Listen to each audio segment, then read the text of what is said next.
Hello wrestling fans, it is the one and only Wrestling Info Kid, and have I got a lot of exciting news. We celebrated Raw's 1000th episode. Of course, what a great start for a great program that's been running for 1,000 episodes. Who could have believed that after 1,000 episodes, WWE would still be going stronger? Well, we'll start off with the awesome promo package that they did for the beginning. You got to see all the old legends as well as some of the WWE superstars that passed away, such as Eddie Guerrero.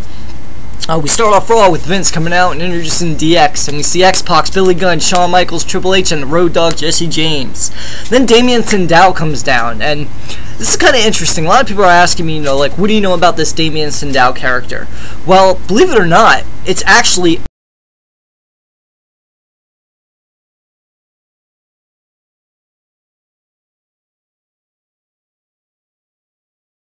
Idol Stevens. Let's reverse way back to August 10th of 2006, which was No Mercy.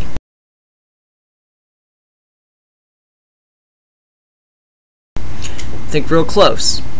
He was managed by Michelle McCool with Casey James. They took on Kendrick and Paul London. So there you go. Damien Sandow is Idol Stevens.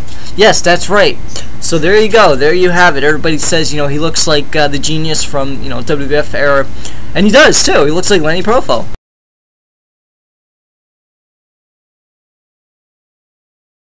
But that is who Damien Sandow is. It's Idol Stevens. So he's been wrestling for a while now. He's not a new character. He's just a new gimmick. Rey Mysterio versus Sin Cara, Sheamus versus Chris Jericho, Ziggler, and Del Rio. Oh, what a good match. That was really good. Rey Mysterio, Sin Cara, and Sheamus pulled off the victory. Brutus Clay crushed Jack Swagger. I don't know what's going on with Jack Swagger, but he really needs to start winning some matches. Then we see AJ getting ready for the wedding with Layla talking about how crazy AJ is. They open the door to see Hacksaw Jim Duggan and R-Truth and Roddy Piper playing jump rope with Little Jimmy. Then we see Mae Young with her son, The Hand. Remember? Mark Henry and Mae Young conceived the child, but it turned out to be a hand. So that was excellent. I was laughing so freaking hard. I couldn't believe that WWE decided to throw the hand gimmick in there. That was great. So we basically know that the wedding ended as a disaster. Slick made Daniel Bryan crack up so many times. I could actually see Daniel Bryan trying not to laugh. Well, then AJ says that she said yes to another man. And everybody's looking around, they're like, what do you mean? And all of a sudden, Vince McMahon's music hits, and it turns out that he declares that AJ is the new Raw General Manager, which is awesome. I think it's great. AJ has a lot of potential. She's really skilled in the ring. She went to school for acting, and she is a great actor. And WWE was really at the point where they were ready to make it go. So I'm happy to see AJ as the Raw General Manager, and I can't wait to see what happens. Then we have CM Punk talking to Daniel Bryan, and Daniel Bryan's talking about greatness, and who comes out but, the People's Champion, The Rock. The Rock comes down, and he's talking to The Miz, he's talking about how dare you say that you're the greatness, and I'm the great one, and all this stuff, and it ends up with Daniel Bryan getting a rock bottom. Then we have Bret Hart announcing Christian versus The Miz, and this was a really good technical match. I really enjoyed it, and I'm really happy to see that The Miz is the new Intercontinental Champion, so that was great. Now, the talk of the night. Paul Heyman comes out with Triple H, and they're talking back and forth about Brock Lesnar is not going to accept the challenge for SummerSlam, and that's when we get down to Paul Heyman becoming the Paul Heyman that I love, which is name calling. We're going to resort to name calling. So, pretty much you're going back and forth, and Paul Heyman strikes a nerve by talking about Triple H's kids. Triple H is like, you're drawing the line, you don't ever talk about my kids. So then Paul Heyman's like, I'm sorry that your kids, blah blah blah. Who comes out? Stephanie McMahon. Stephanie McMahon looking good as hell after having 3 kids. Holy shit, who would have thought?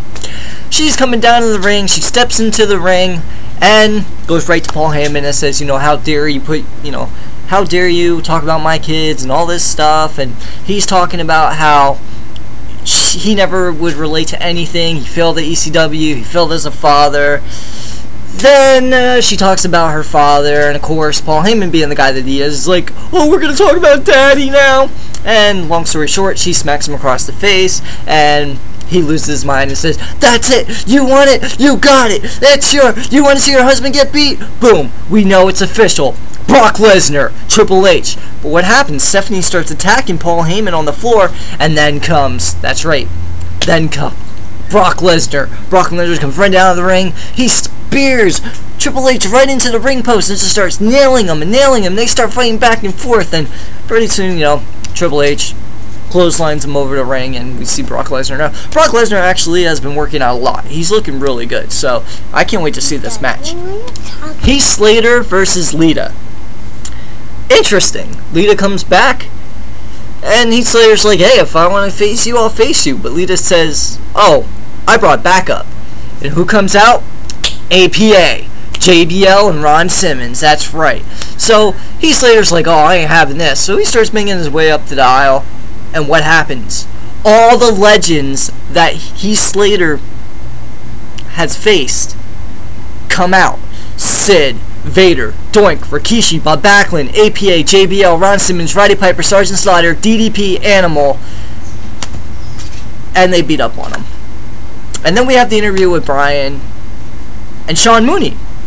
Good old Sean Mooney. Who would have thought? Sean Mooney making an appearance. And then we pretty much go into the match with Jinder Mahal, who leads Huntsio, Camacho, Drew McIntyre, Tyler Rex, and Kurt Hawkins to the ring. And he says they get a pass over, but it won't happen anymore. Before they can attack, the lights go out, and The Undertaker makes his return to Raw. The Undertaker and Kane coming face to face, dominating, destroying all those guys, and then putting on the great. They both did the tombstone, both did the choke slams, and then they pose at the end.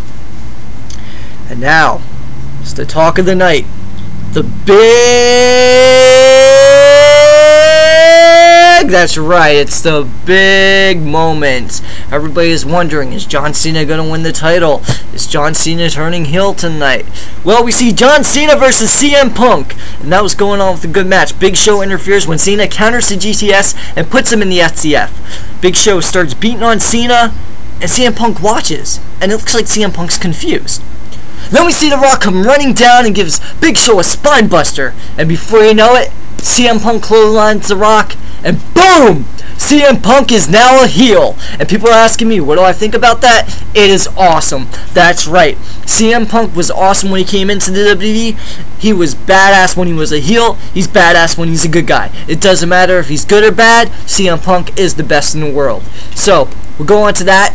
Now, a lot of people are asking me, what's up with the independent scene?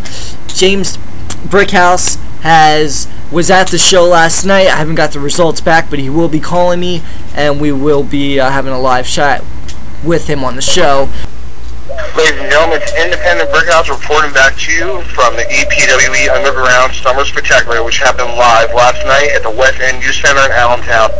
First round events, we had seen Luca Brasi lose to Chad Evans. We had seen Shawn Williams lose to Johnny Ito. We had also seen Ari Banks make a surprise appearance out of the audience and attack JT Adams to win his spot into the semifinal. And last night at the Summer Spectacular, we had seen the new EPWE Underground Champion crown, as we had seen Chad Evans defeat Luca Brasi. Jimmy Conway had lost his match. I had called it before. The one and only, the future of the business, Chad Evans, had walked away with the EPWE Underground Heavyweight Championship.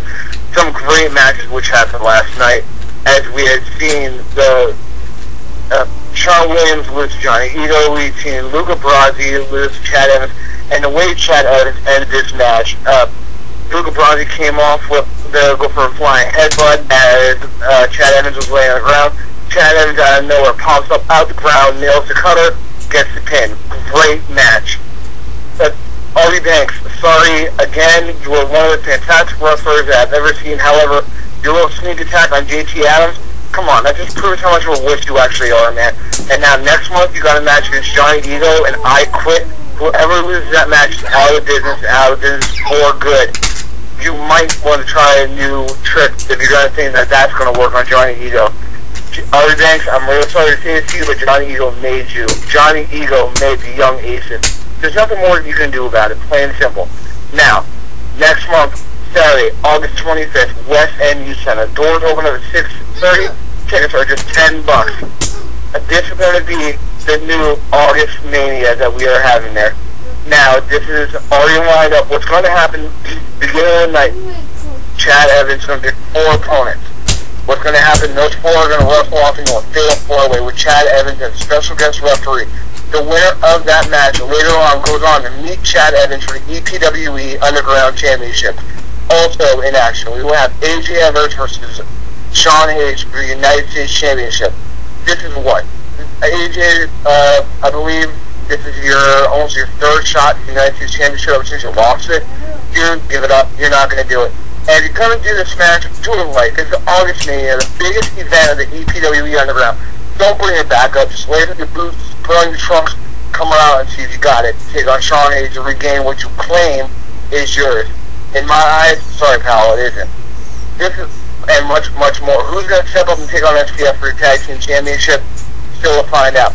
Also, at August Mania, we have Team Ram, which is Andy Heller, Eric Matthews, the other two, versus Team Warrior Benjamin, which is going to be Team Real. And as we had found out last night, JT Bouchard has been suspended indefinitely of the EPWE Underground, who is taking this place newly rehired Chris Callahan, Triple C himself. You want to find out what's going on, come out to the West End Youth Center at 6:30, August 25th, 7 o'clock Bell time. Tickets just $10. Come on out and find out. Awesome.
TNA, that's right.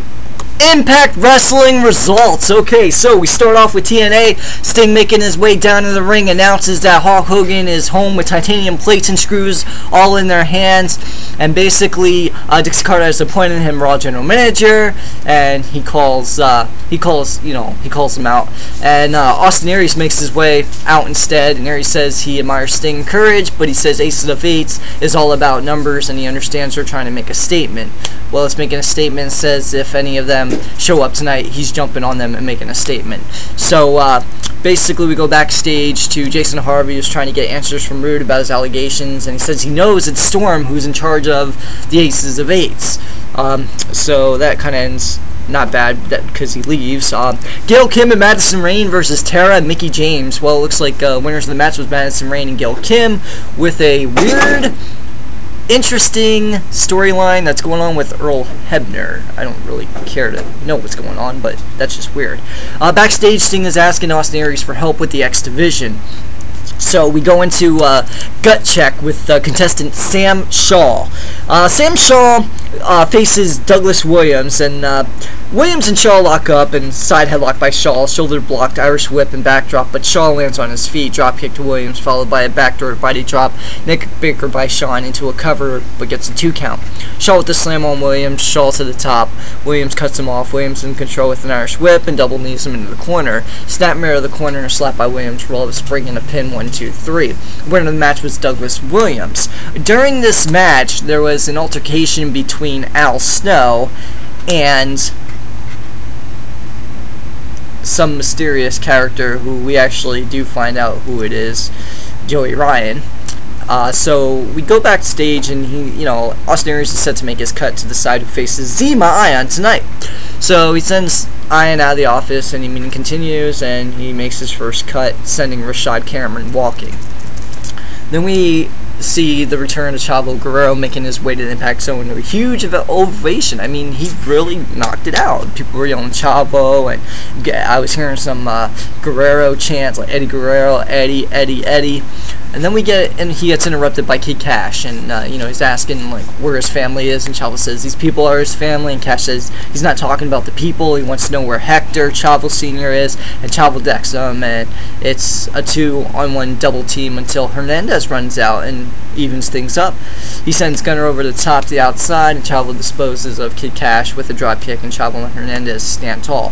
So is this a new Latino Heat, or is this like a new tag team that they're starting, or is it just the fact that Hernandez has a lot of respect for Chavo? Kurt Angle says he knows Rude is full of crap and wants to be sure James isn't the one behind the attacks with the whole Aces of Eights. We go back to Bruce Pritchard, Taz, and Al Snow. They're talking about Sam Shaw, and Snow's still frustrated over the actions that transpired during the gut check match in which Joey Ryan showed up in the audience and sucker punched Al Snow. We see a recap of the AJ Claire, Lynch, Daniels, Kazarian storyline, which I'm really getting fed up with this, and reveals that AJ is the father of Claire's child. This is getting ridiculous. I really don't like this. It's a storyline that I think TNA just needs to drop. Then we see a graphically updated Bound for Glory leaderboard, and Bound for the series matches AJ Styles versus Cowboy James Storms. And we know that the winner of the match, there is none, because there is an issue where we see none other but the Aces of Eights. And they charge in the ring, ambushing Styles and Storm. So pretty much leads to a no contest. Jason Harvey catches up with James Storm, and once he enters, and Storm backs him against the wall and tells him he knows nothing about Storm, and says next time he wants to accuse a man to make sure he knows the truth. Sorry about your damn luck. The gut check decision, they talk about Sam Shaw. He comes out and says everything he's been through and how he couldn't wrestle last week because he got beat up by Aces of Eights. And long story short, Sam Shaw makes it to Impact Wrestling, so that was really good. Then we see the X Division title between Zema Ion and Kenny King. It appears that Kenny King was selected to face Zema Ion. Zema Ion is a very charismatic. He's really good at wrestling. He's an amazing guy, fast-paced agility. He's a great X Division leader. I love him. He's awesome. He's a great competitor. So the winner of the match is Zema Ion, and then Austin Aries is attacking Rude. And make a long story short, we're seeing this match here, and how they're talking about, you know, Austin Aries when he won the title. And then Bound for Glory series, we have Bully Ray versus Kurt Angle, which ends up being the winner, Kurt Angle. And then we have Aces of Eights. They strike again, attack Kurt Angle, and out comes Aries and Sting, even up things up. Storm's music hits, and the Cowboy runs out to help Aces of Eights retreat. But this is interesting. The Aces of Eights didn't hit Storm. They didn't attack him at all. So that's leaving everybody wondering, is he a part of Aces of Eights? Well, we don't know. But also some TNA news. This is not a rumor, this is a fact. Unfortunately, Velvet Sky is no longer on the TNA division now. She has left the company, and speculations are reporting that she may possibly be on her way to WWE. That's right, they're working something out right now. It's not fully in ink yet, but there is talk going on between Velvet Sky and as well as Angelina Jolie. And I am really, I mean, I know they had that whole Beautiful People gimmick going on, which kind of kicked ass, but I think it would be really cool to have Angelina Jolie, Velvet Sky, and Caitlyn. That's right. That would be a great group. If they create something more of a faction, it would be really awesome. But these girls, they can wrestle, but once they go to WWE, is their wrestling ability going to change? Because we all know that WWE has limits in order to protect their superstars. Well, I am the Wrestling Info Kid. That is enough from the TNA News results. Thank you very much for watching. Tune in for another episode next week when we feature Brickhouse.